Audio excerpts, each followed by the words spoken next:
If you've ever lost marks on arithmetic or geometric progression questions, this video could save you in your next exam. By the end of this video, you'll solve this in under 30 seconds. These questions appear almost every year in WAEC and JAMB.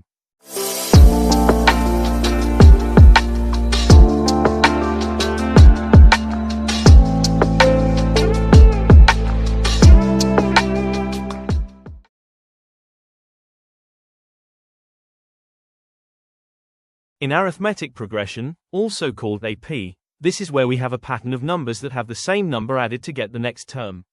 And the number added is called the common difference, also known as D. For example, we have 3, 5, 7, 9, 11, and 13. You can see that 2 is added every time to get the next term. 2 is added to 3 to give you 5, 5 plus 2 to give you 7, 7 plus 2 to give you 9, and so on.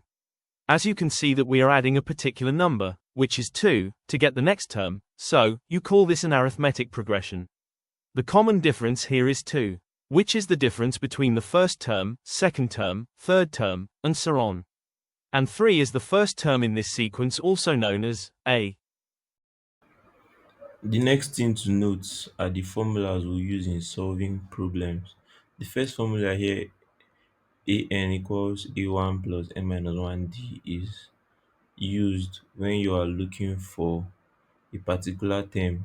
If you are asked, for example, to look for the seventh term of an AP, the formula is now a7 equals a1. I told you a1 can also be a plus n is now 7 because you are looking for the seventh. 7 minus 1d. That's how to apply that formula. If you're also asked to look for the fifth term, for example, of an AP, you will say a5, which is the fifth, equals a plus 5 minus 1d, and that's that for the first formula. And the second formula is when you are looking for the sum of terms. For example, if you are asked to look for the sum of the first 7 terms of an AP, that means you're automatically looking for S7, which is equal to n over 2 bracket open a1, which is your first term, plus the seventh term you're looking for, which is whichever the formula gives you. That's how to apply these particular formulas. From the formula I explained in the previous slide, let's try this example. Given the fourth term of an arithmetic progression is 20 and the common difference is 9, find the sixth term. This simply means we are looking for A6. We have our A4 to be 20, cause the fourth term is 20, and your D, which is the common difference, to be 9. The first thing to do is to find our first term. Applying the formula, we have our A4 to be 20, so you write 20 where you see A4, equals A1. Which is what we are looking for, then plus your n now is 4, because you're dealing with the fourth term. 4 minus 1 is 3, and then you multiply it by 9. 3 times 9 is 27, so we make A1 the subject of the formula to give us 20 minus 27. So, A1, which is our first term, is now what? Minus 7. After we've gotten our A1, we can now apply it into the formula to get the sixth term, because we couldn't find the sixth term without getting our A1 value initially. So our sixth term, which is now A6, is equals A1, we already know to be minus 7, plus, n is 6 now because we are dealing with the sixth term. 6 minus 1 gives us 5, multiplied by 9.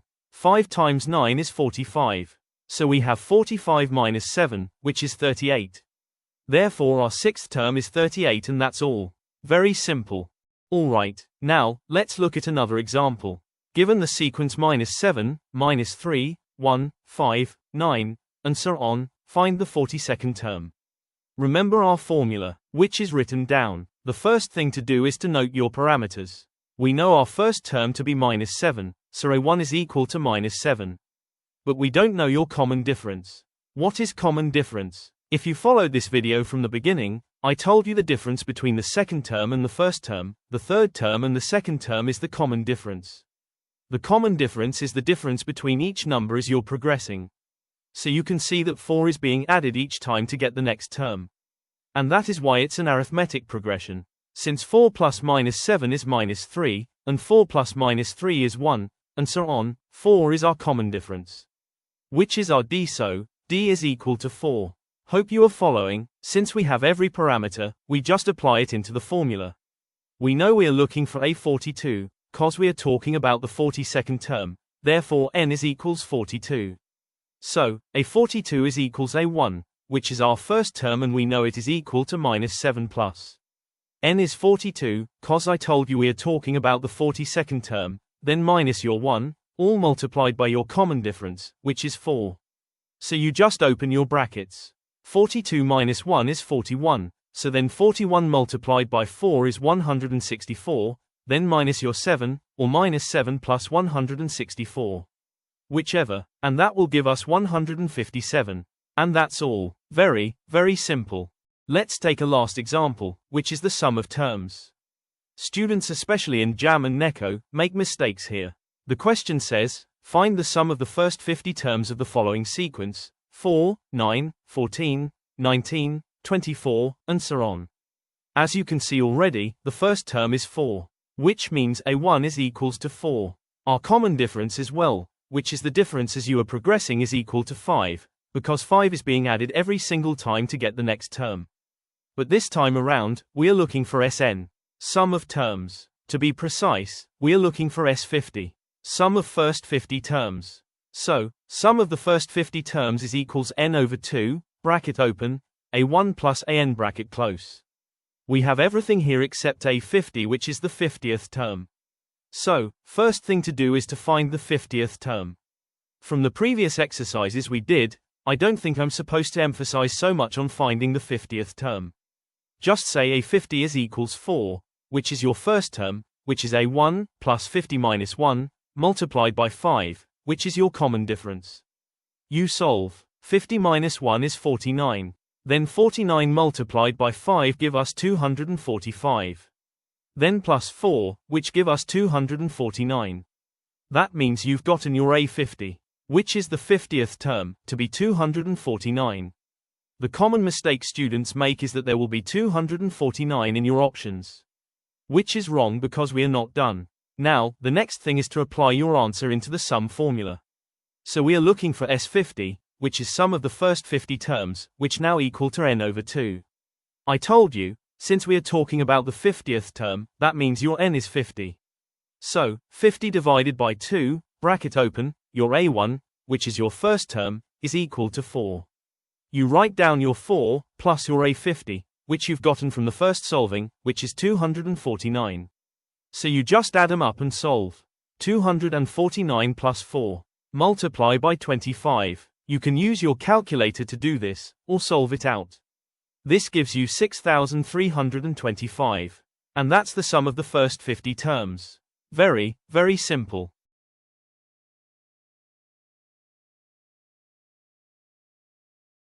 Now, let's look at the geometric progression, also called the GP. In GP, unlike the AP where we add values to get the next term, in GP, we multiply. For example, we have the first term here, which is 3, we multiply it by 2 to get 6, which is the second term. Multiply 6 by 2 again to get 12, which is the third term, and multiply 12 by 2 again to get 24, which is the fourth term.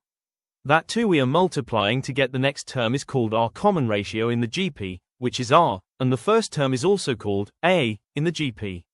And that's basically everything you need to know about geometric progression. Now, the first formula is used to find a particular term in a GP. Where your A(n) is the term you are looking for, your A1 is your first term, your R is your common ratio, and your n is the nth term. So, if you are looking for your 15th stem, that means your n is 15. So, the second formula, which is Sn, is the formula for sum of terms. If asked to look for the sum of the first 10 terms of a GP, this is the formula you will use. Where your Sn is the sum of the terms, your A1 is your first term, your R is your common ratio, and your n is the nth term, which is 10. And that is all. So, we'll try examples in the next slide. Can you solve this before I do? Let's give it a shot. Given the sequence, -2, 6, -18, 54, -162 and so on, find the 10th term. Here, we know our formula as I explained earlier. The first thing to do is to note your parameters. You already know your first term, which is A1, is minus 2. But you don't know your common ratio. If you remember earlier, I told you that the common ratio is the number at which you multiply each term to get the next. So since we are multiplying to get the next value, to get our common ratio, we divide the second term by the first term, the third term by the second term, the fourth term by the third term. It's supposed to give us the same value. You can see if you divide 6 by minus 2, you get minus 3. If you divide minus 18 by 6, you get minus 3. If you divide 54 by minus 18, you still get minus 3, and so on. So our common ratio here is minus 3. Since we have gotten our parameters down, we just apply them into the formula. We are looking for A10. Okay, so our A10 should be equal to your A1, which is your first term, and is minus 2. Then your R should be in bracket, which is minus 3 in bracket, raised to power of n minus 1. Your n here is 10 because you're looking for the 10th term. So you solve the brackets. 10 minus 1 is 9. So we have minus 3 raised to power of 9. That will give us minus 19,683. So we just multiply by minus 2 to open the bracket, and our answer is 39,366. And that's all. Now let's try this exam question. Given the 10th term of a geometric series is minus 16 and the common ratio is minus 2, find the 12th term. Your A10 is equals minus 16, and the common ratio, which is R, is minus 2. Noted. Now, we don't have our first term. So the first thing to do is to find our first term, which is A1. Now, using the formula, we know A10 to be minus 16. So you write down your minus 16, equal to A1 times R raised to power 10 minus 1. Remember our R is equal to minus 2 and your N is equal to 10.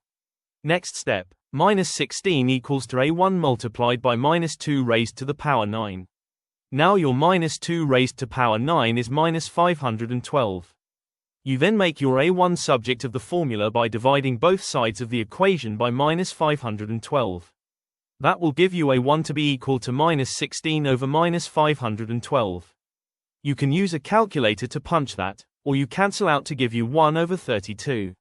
So you have your first term, which is A1 to be 1 over 32.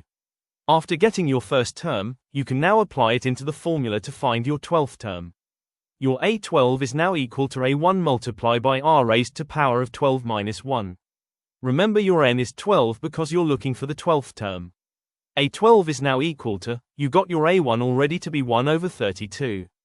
You write it down, times your R that was given to be minus 2. Then 12 minus 1 is 11. Now use a calculator to punch minus 2 raised to power 11, that will give you minus 2048. You write it down, then you multiply minus 2048 by 1 over 32, or you simply say minus 2048 divided by 32. And you get your answer to be minus 64, and that is your 12th term, and that's all.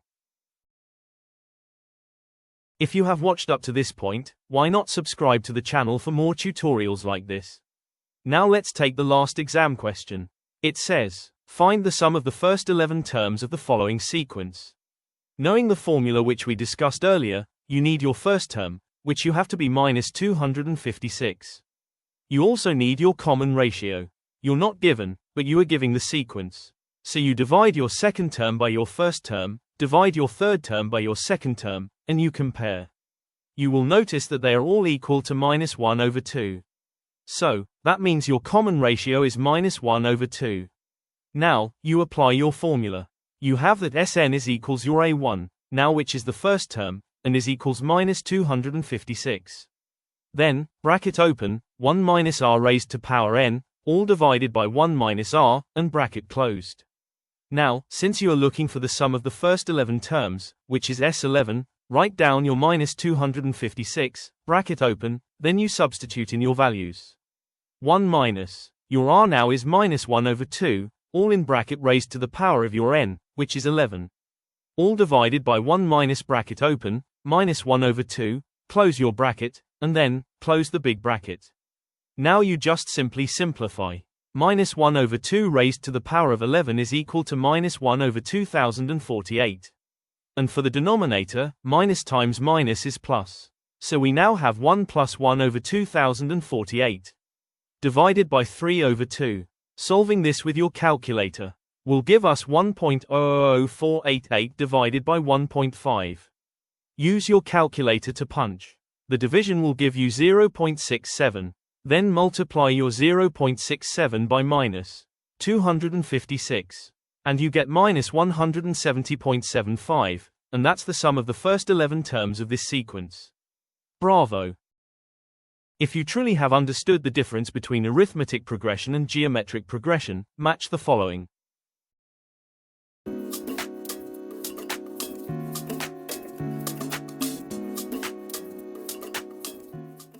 If this helped you, subscribe because next week we're solving past WAEC and JAMB questions on sequences and series. Also try this practice questions to know how well you have understood this lesson. Answers are on the last slide.